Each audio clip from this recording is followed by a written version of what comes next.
ស្រីម្នាក់នាងមានឈ្មោះថាឯកា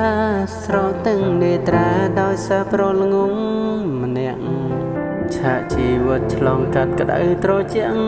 ធ្វើឲ្យគេភ្ញាក់ថាខ្លួនគេចំពេងនាងបុរងនោះក៏បានព្យាយាមបង្គេឲ្យសរសេរចម្រៀងសង្ឃឹមថានាង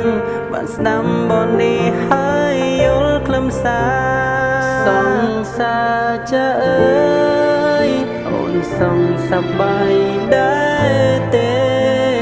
ពេលវេលាកន្លងមកនេះបេងដងអូនមាននាងណាចំណែករូបបងពេលនេះកំពុងតែឯកាវេលាប្រំបងថាស្នេហាផ្សេងក្រៅពីអូនសុនតែមិនស្មង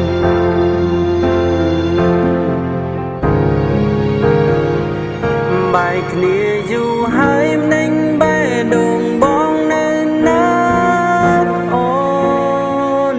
ពេលដែលគ្មានស្ងួនទៅបងដឹងខ្លួនតាឯកាពេលនេះយល់ច្បាស់ថាមិនណាយរស់ខ្វះជីវ៉ា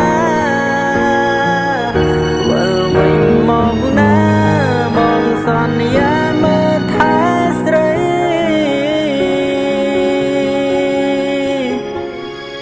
គ្មានថ្ងៃទៅចោលអូនគ្មានថ្ងៃទៅចោល